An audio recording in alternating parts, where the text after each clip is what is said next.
Okay. Hello, everyone. Thank you so much for attending this super interesting event. We have some in-person audience, but also this event is being recorded and being published in YouTube. Um, we were a bit unlucky that right now the co-facilitators of the Just Transition Work Program just summoned a joint contact group as we are talking. So some very important conversations in Just Transition are taking place in this very moment. But well, we'll complement those conversations with our important highlights as well. I have with me a super interesting panel comprised by Hu Ming, director of the Institute for Global Decarbonization Progress of China.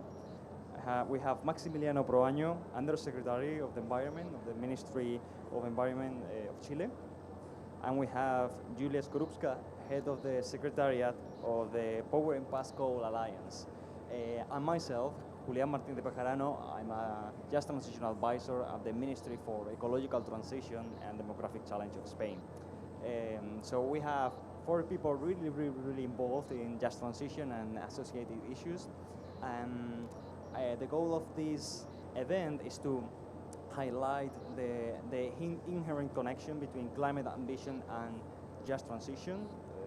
At the end of the day, just transition is what allows for accelerated climate action and building up the social legitimacy that climate action requires. And since, of course, we are having a lot of panels around COP on the theories and the big concepts and the big words of just transition, we wanted to have a panel really focused on implementation, on experiences, on lessons learned and good practices and levers, and that's what we're going to do. We are going to have a panel conversation divided in 3 topics. First, I will ask the panelists on providing their experience engaging just transition policies and their experiences, what they do. I will then ask them about the levers and good practices that they have identified in their experience on being able to implement and accompany just transition policies. And we will finish with reflecting on the challenges that you encounter as well and what barriers are to be overcome according to your experience. We'll have brief interventions of 3 minutes each per question to have a vibrant conversation. So please asking the panelists to be very concise and straight to the point. So let us start maybe with a very international perspective. Julia, could you tell us about the work that you do in the Power and Past Coal Alliance and your vision in engaging countries in implementing just transition policies? Definitely. So the Powering Past Coal Alliance is an alliance that looks to bring together governments, subnational governments, utilities, unions, and businesses to think about how can we deliver the transition. And our real focus is trying to get the people who are actually on the ground delivering the transition to come together and share their experiences. And we feel like there's now a pretty good reservoir of kind of experience and expertise in the alliance. So there's about 1/3 of the world's governments, there's financial institutions across the world, there's also lots of subnational governments in the most coal-dependent parts of the world.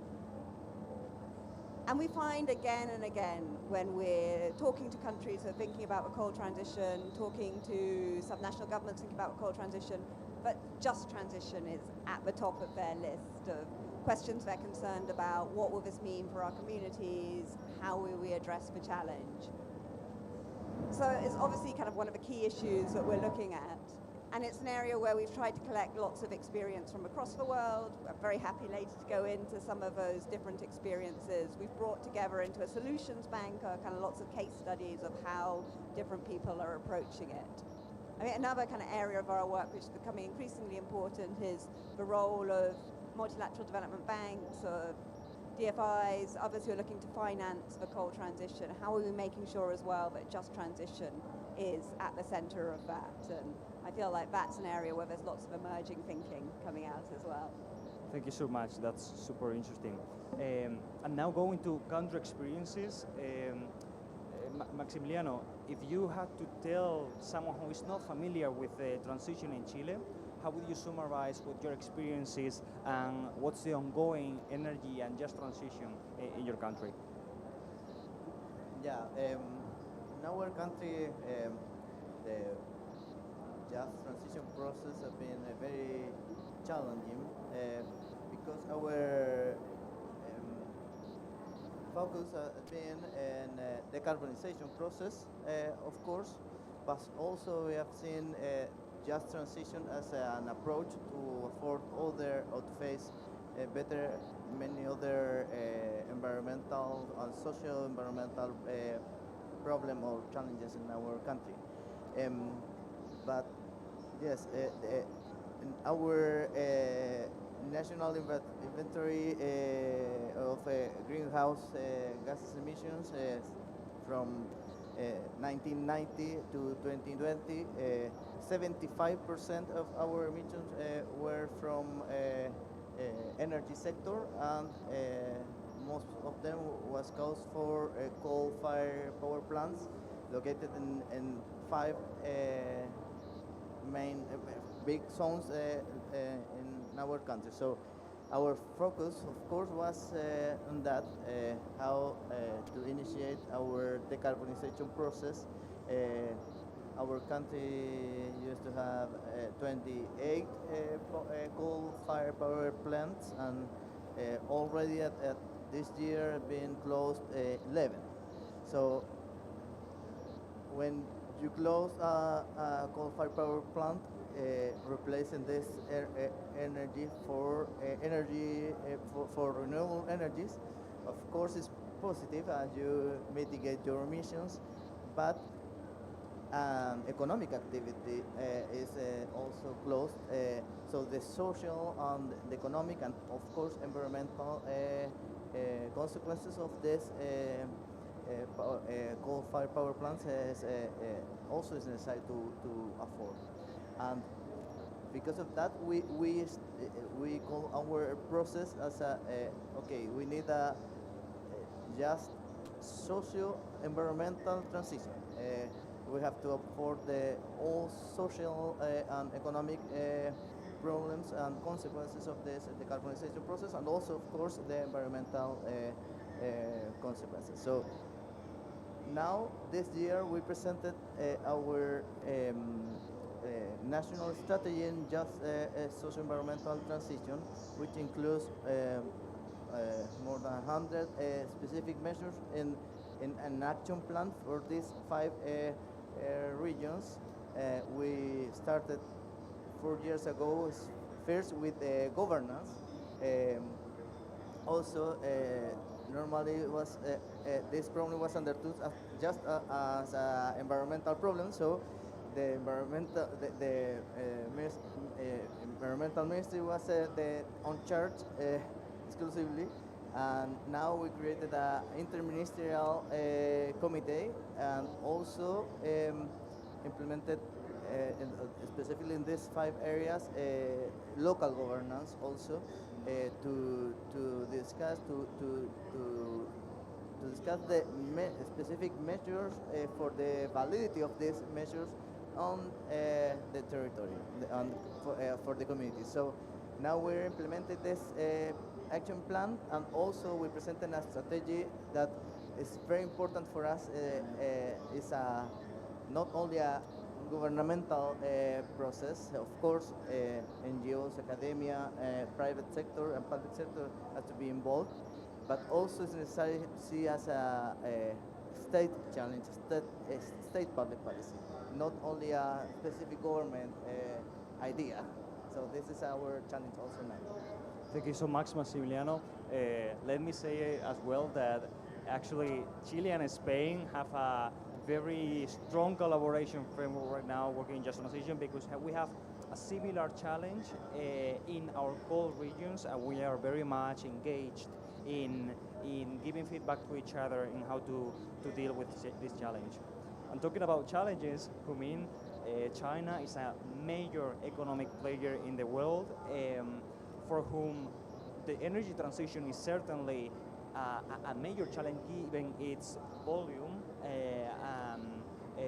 at the importance of the energy sector in your country and as a percentage of the global economy, right? So how is the decarbonization opportunity but also challenge looking as in China? Very good question. Thank you. First of all, thank you for inviting me to be here. I cannot hear myself very well, sorry, but I will try my best. So there's my organization, our team we work on energy transition and overall climate change issue in China and in many other regions. But you work on in China, it's mainly coal transition, as you know, for a long time. But what I want to point out is the challenge is not only the coal production region, it's also the coal consumption region. And it's not only the coal production industry and people working on producing coal, it's a lot of industry will be reshaped by all the change of the industry mix.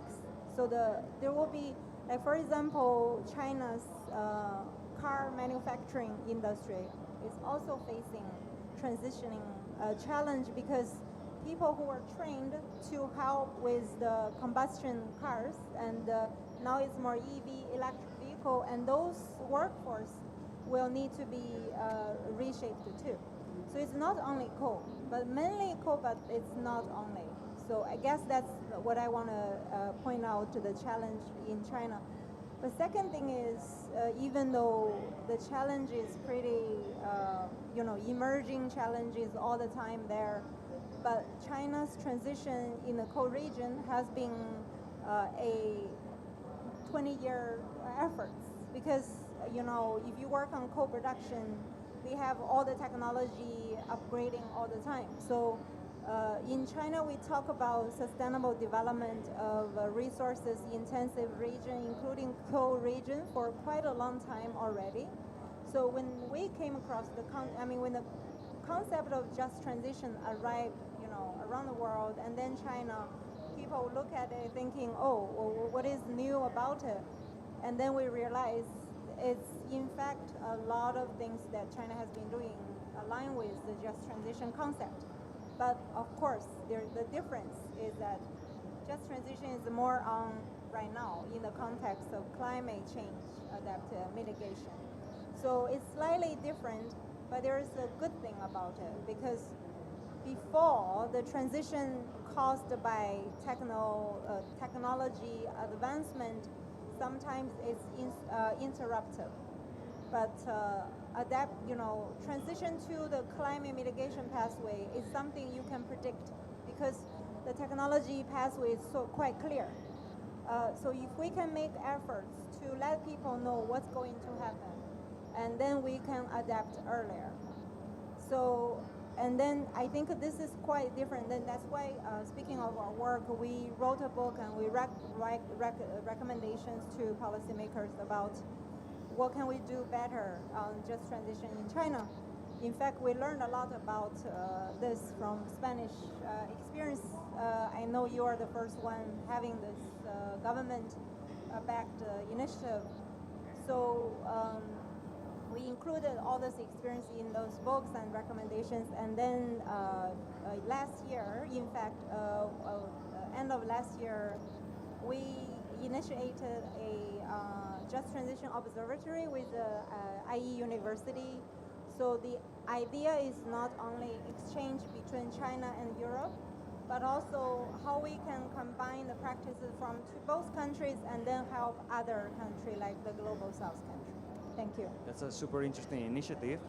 And now that we have framed the discussion a little bit, let's talk about specifics. Right? Let's talk about when we are addressing the challenge of a just transition, also the opportunity that it encompasses.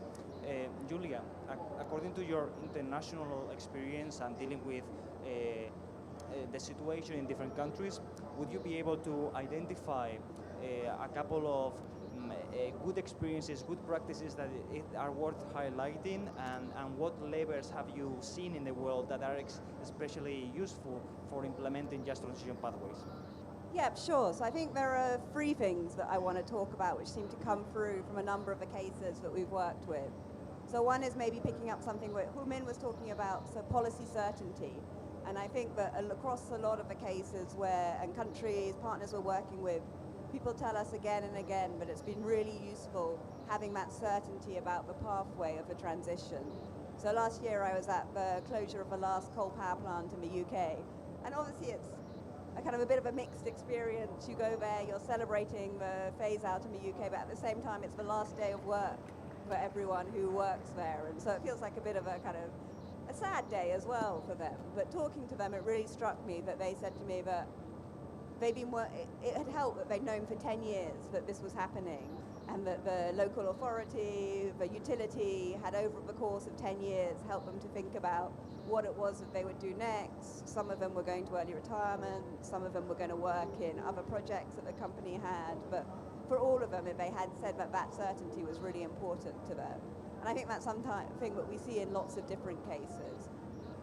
The second thing I'd say is kind of making just transition a central part of energy policy is something which we've seen has been kind of really helpful in a number of different cases. So when you're thinking about planning the transition, think about as well what the social economic dimension of it is going to be.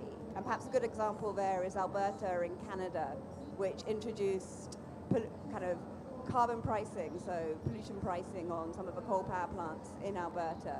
And then they use the money what they got from that to reinvest in just transition measures in the region. And so they kind of acknowledge that one of the impacts of that would be on the workers, so let's invest this money in them. Then I think the third kind of big practice, good practice I'd want to bring out is making just transition a central part of transition finance as well. So making sure that when we're thinking about kind of allocating money to the transition, that there's a central element of just transition. So maybe two examples there. The EBRD loan to Tauron, which is a big utility in Poland, to help them transition to renewables, came with a kind of component of it, which was about investing in the community and making sure that the workers who'd been working the coal power plant were retrained and helped to get new jobs. And perhaps a really exciting example, which we've been kind of working with, learning more about recently, is the initiative that Singapore is leading around coal to clean transition credits, where they're looking at how to mobilize money to support the early retirement of coal power plants. But they're making just transition a really central dimension of that, and so kind of setting the standard that if you would want to sell a credit around the closing of a coal power plant, a certain amount of that money has to go to just transition, and certain kind of criteria have to be in place to deliver the just transition in terms of what consultation has been done with the community and what investment has been done in the community and what plans are in place for workers. So those would be my three kind of best practices across a number of different cases. Yeah, absolutely, Julia. Thank you so much. I must say that as a practitioner myself of just transition policy, I can really appreciate the rightfulness in the levers that you are identifying, because I also reflect on them usually as an implementer of national policy. So really spot on. Maximiliano, if you are thinking about Chile, you were talking about your strategy comprised by more than 100 specific measures. But if you had to identify some good practices and levers across that strategy, what would you say? Yeah, I would say that first, because we are not going to talk only about a technology transfer process. It's not only transfer from fuels energy process to renewables. You need first you need a multi-level process and a multi-sectoral process. The implementation needs to happen like this, and the multi-sectoral process to make sense the different sectors, labor ministry, when we're talking that, okay, they understand only just transition, they have a very clear and specific approach that, okay, it's for labor market, but we're talking a complex process with other other social impacts also, and the environmental degradation of the territory. So yes, you take part of this process, but it's way more complex than that. And also for the economic minister, so make sense of okay, it's a chair challenge process. So for that, we needed first to convince them, the different other ministers, and also to create our own capacities in our ministry to afford this process. We created also a socio-environmental just transition office in our ministry, and we needed to also to have a team in different regions where the songs were because we needed to create to how can I say to create a direct relation with the communities because of course they didn't believe they were affected for decades with this problem, so they didn't believe that now with this process and with a complex concept even what you are thinking about socio-environmental transition. So also when we open the public participation processes and they were really involved in the result of the strategy was clear for them. Okay, so now we are part of this process, and this more than 100 measures are they have the legitimacy from the communities. I think this is now our best deliver for and also um, the, the, the, the, the communities now are demanding for these measures, not only for the government, from the government, also for private sector, NGO, all together involved. So I think strong public participatory processes are very important. I would say also public governance and also a wider governance and local communities is very important to afford all this process. Absolutely, I think that in the Spanish experience also, public participation, engaging with the communities, and having what you were talking about, really building the governance framework that they are the prerequisite in order to then implement your policies.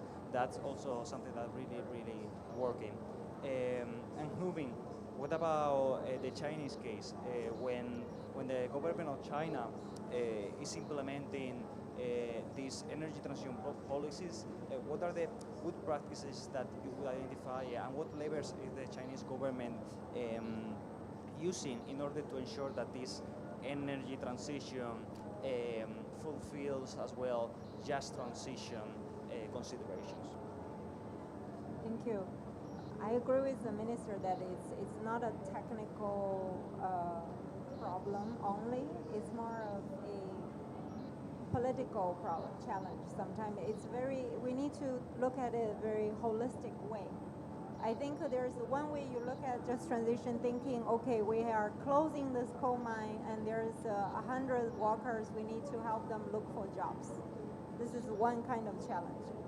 But on the other hand, if we are going to be able to boost the economy of the region overall, and it will be easier for them to find jobs. I mean, this is more of one of the systematic approach I'm talking about. I think what China has been doing is development-centered approach. So we don't do it as a just transition solution, but to me, the development-centered concept has been the main priority or main driver for achieving just transition, because eventually we just need to create more economic opportunity.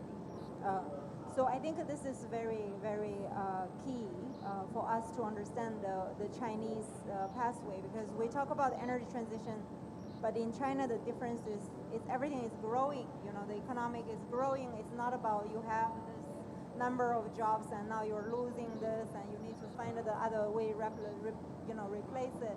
It's more of we creating more jobs and it's all growing up.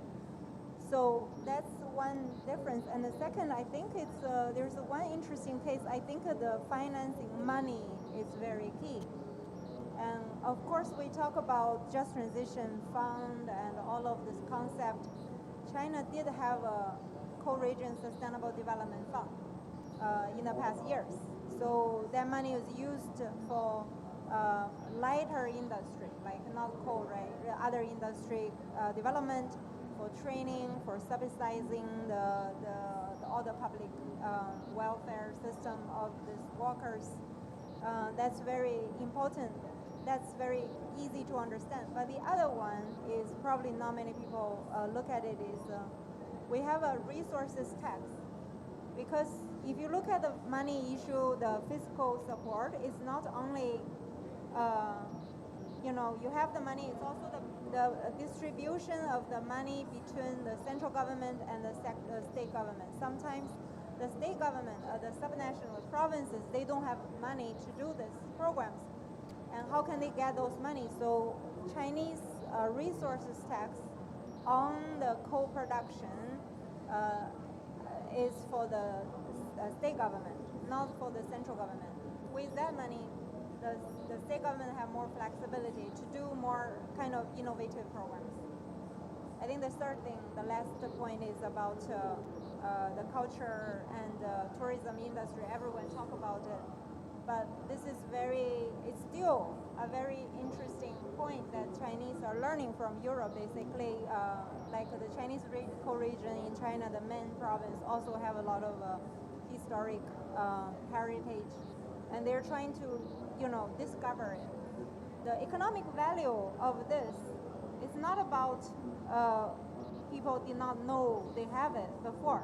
They just did not prioritize the economic value of this culture heritage. And now, I think the change is not about having a new industry. The change is about putting more economic value to this existing culture heritage with the support from the government and all the public movement from the community.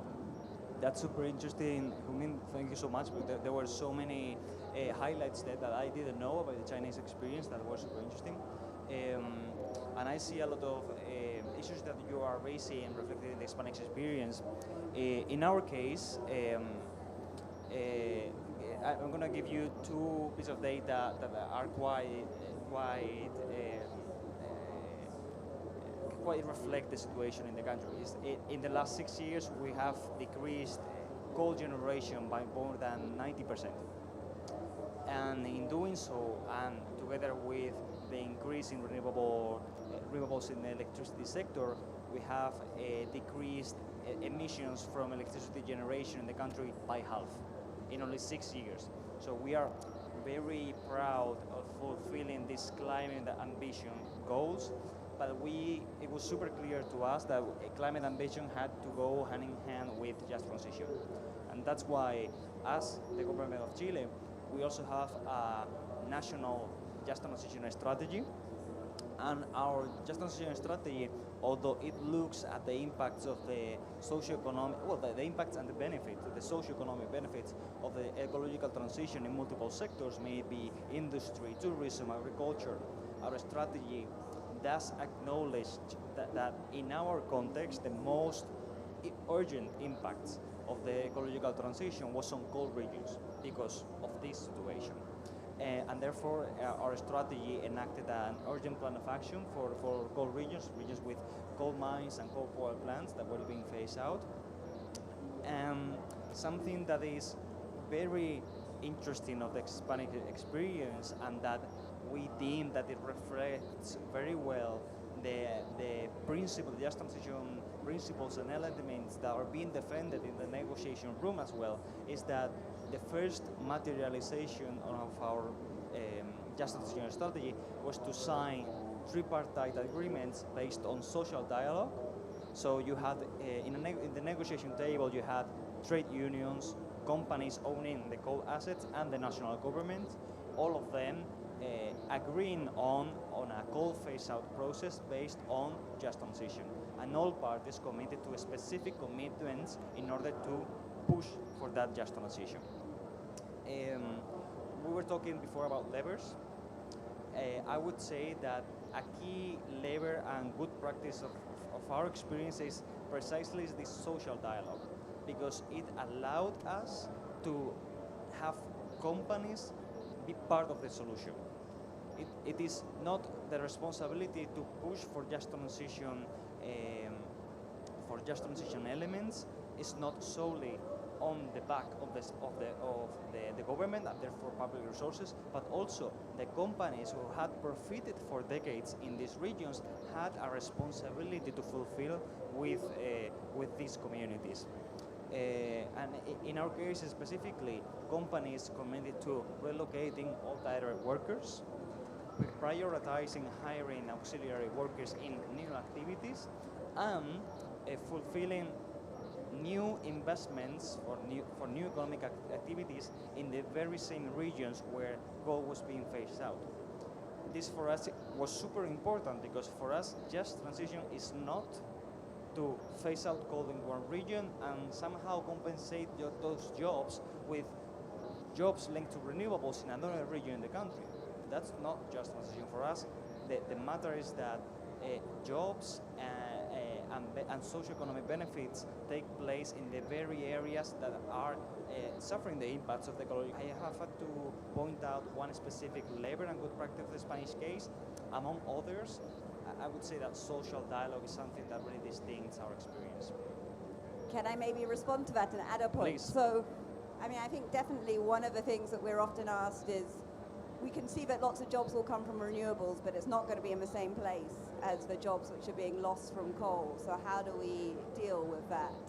And I think maybe that's another kind of area of good practice, is being able to think about it as not just an energy jobs replacing energy jobs. And as Humin was saying, that process of social dialogue, to sit with the community and think, what is the skills, what are the opportunities, what are the resources that we have here, which would enable us to imagine a future and to work together to build a future which will build jobs in this region. And maybe they're not energy jobs, maybe they're going to be, so for example in Slovakia we have a member who's thinking about, we'll get train companies to invest here because we have mechanical skills, we'll build trains, or we'll do tourism, as Humin was thinking. But I think that again was a really kind of striking lesson. You can't just expect the renewable jobs to compensate for the coal jobs in exactly the same places. Exactly, absolutely. And when we are implementing just transition policies, the Spanish government has all this spectrum of policies being implemented, right? We have support programs for SMEs and business projects that create additional jobs in these areas. We have support programs for infrastructure and municipal projects. We have support programs for environmental restoration.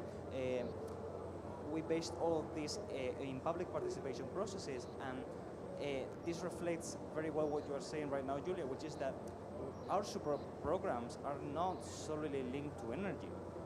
The matter here is to provide a future for areas impacted by the ecological transition.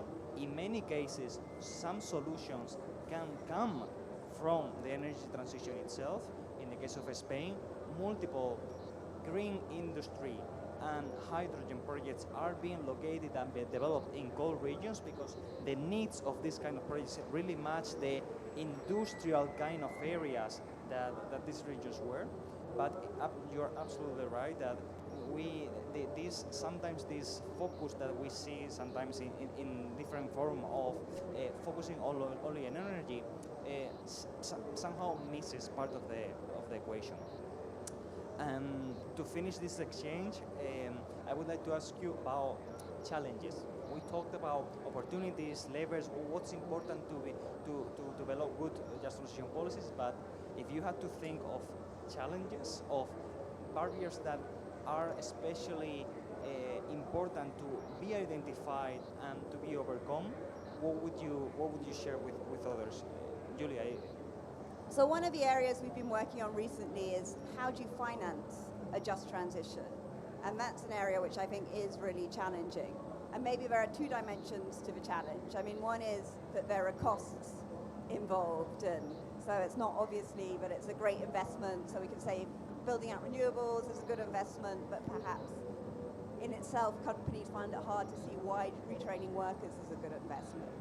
I think that that's not necessarily such a challenge, and that there are many areas in which we've thought of ways about how do you mobilize finance for things which have costs. So we've heard about lots of different ways. You could have green bonds, you have sustainability bonds, you can have public investment, you can link contracts, as I know that you did in Spain, to investing in just transition. There are lots of ways of generating finance for the just transition. But I think the thing which makes it even more complicated is the fact that often the costs are not clear and the timeframes are not clear. And so a lot of the methods which people use in finance for thinking about how do you cover costs rather than things which are very investable are based on the idea that you know how much it's going to cost, you know what the time frame of it's going to be, and then you can build it into a program somehow.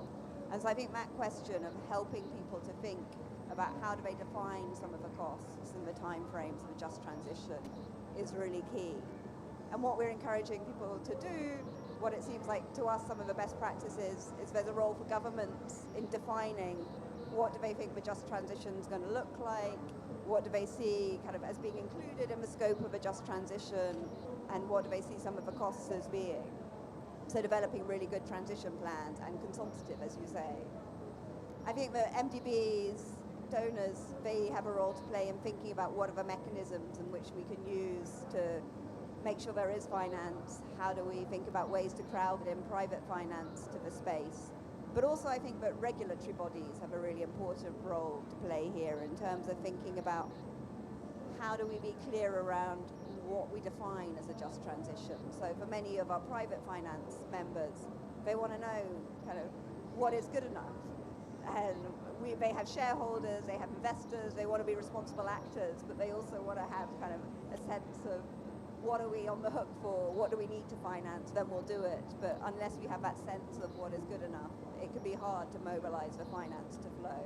So I think that's an area which would be really useful to focus on, and kind of building. And obviously we always say every context is different, but how can we start at least to generate a sense within finance that this is what a good just transition program might look like?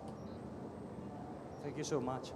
Maximiliano, in the case of Chile, it's an ongoing work, but for the job done till the moment, and the amazing effort you're putting into developing the strategies, start enacting and promoting the measures that you're preparing, what are the challenges that you have encountered so far? Yeah. I would say that our main challenge has been the distrust from the communities. I talk about the learned distrust because of the deceptions of past processes of promises. Dialogue to build this trust has been a big challenge. Also the multisectoral coordination. This process are participating 15 different ministers with the coordination of environmental ministers. So this is a big permanent challenge. Also to convince them that they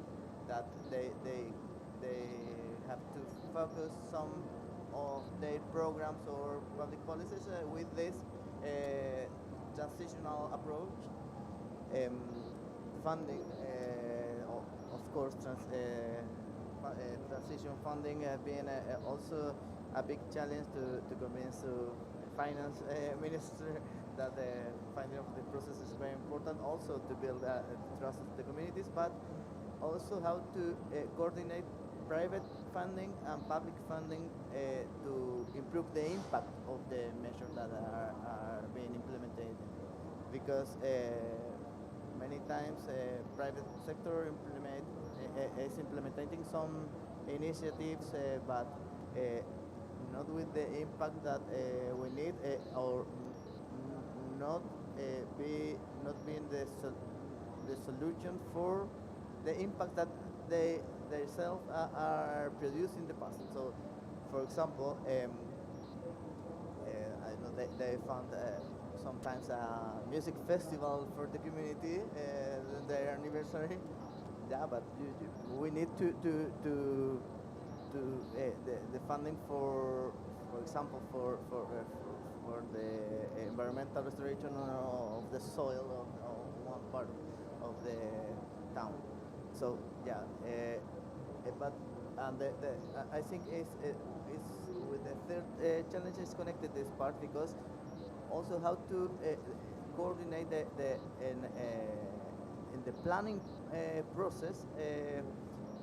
This connection with funding, with the different measures that are included. We the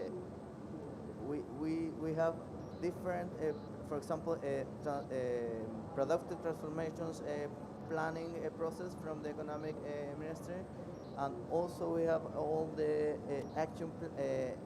climate action plans, the other sides of how the coherence of all these planning processes with the transition has been a big challenge. For that, we conclude that okay, we need the strategy. The strategy try to coordinate and to make a synthesis with all these different planning processes, but being also a big challenge to coordinate and to be coherent with all these planning processes as well. Absolutely. And I must say, as a practitioner, that also interministerial coordination sometimes is not to be overlooked as a barrier in implementing policies, of course, because bureaucracies and ministries are big machines that are can be extremely powerful, but also their volume also sometimes results in inefficiencies that breed a lot of determination to overcome. And Huming, when we're talking about China, you were talking about the incredible economic growth of the country, including the areas involved in coal generation. But what would be the challenges, the barriers to ensure that this development, this growth is equally distributed across during the energy transition? Thank you for pointing out that. It's very, yes, definitely that's one of the challenge, and I agree with all the challenge mentioned by the speakers. It's very interesting because you mentioned the music festival, because like in the one of the, I just want to give you an example, is because it's very interesting. One of the co-region in China, we always talk about, okay, how we can do the help the sustainable development transition and stuff. And someone said, if you can, because in China there's building a lot of this kind of theme park, and some of the theme park is supported by the government. Like for example, the Disneyland, or coming to China, but they always go to located in the developed region, in like Beijing or Shanghai. But they don't consider that as a kind of a just transition project. But if they can place that kind of project in the co-region, that will be a super nice boost to the development. But this kind of idea, I mean, what I want to say is it's not only in China, but also maybe in other regions that we know around the world. Is we talk about financing, that's very important, but I think donors, including government, donor country, financiers, philanthropy, they all need to trust and respect people's their interest and their way to develop and their way to solve the problems. But now, even the JETP program, if you look at it, sometimes they're like go, we have this money. I'm sorry to say that in front of the European country, but have this money and then you need to do this. But I think we really need to trust and respect the receiving country's choice instead of putting agenda for them. And indeed, I would say that in the negotiation room, there is a lot of emphasis being done on nationally defined just transitions. Of course, the importance is in achieving your climate action and your climate ambition goals in through a just transition pathway, but of course, how that just transition pathway is tuned to be adjusted to the context that ought to be nationally defined. Absolutely. And if I have to share, I think I will share the challenge we found in the case of the Spanish experience. I think it speaks to some of the issues you raised, which is the importance of anticipation. In the case of Spain, I was talking before about tripartite agreements. We have two tripartite agreements, one for coal power plants and one for coal mining. In the case of coal power plants, we started working with the issue as soon as the first request for cease of operations arrived. So we start working quite well on it. However, in the case of coal mining, previous administrations did not anticipate properly to a coal phase out that was scheduled due to a series of European regulations that was scheduled for 2018. However, just transition policies were not anticipated sufficiently, and as a result, among other factors, one of the things that happened is that some, not all, but some coal mining companies exploited coal mines until declaring themselves into bankruptcy. And then they disappeared as actors because legally they were gone. So in the case of the tripartite agreement on coal power plants, companies can be part of the solution. We have to drag them, we have to pressure them, but they are developing and investing, and in some regions better than others, but they can be part of the solution. In the case of coal mining, because we didn't anticipate sufficiently, we could not count with these very important actors to relocate workers, invest, diversify, and invest in new activities. You lose a very important part of the equation. So I would, if I had to share one challenge, one key barrier would be our lesson learned on anticipate on climate action, and anticipate, therefore, in just transition policies. I think we are almost out of time, but we have 5 minutes in case some of the audience wants to make any question to the panelists. Maybe it's a shy evening today. Well, if that's the case, I just reminding everyone that this panel has been recorded, has been streamlined live, and it will be submitted to YouTube. Thank you so much to these amazing panelists. I think we brought a lot of interesting ideas. So thank you so much, and thank you to the audience for attending. Thank you.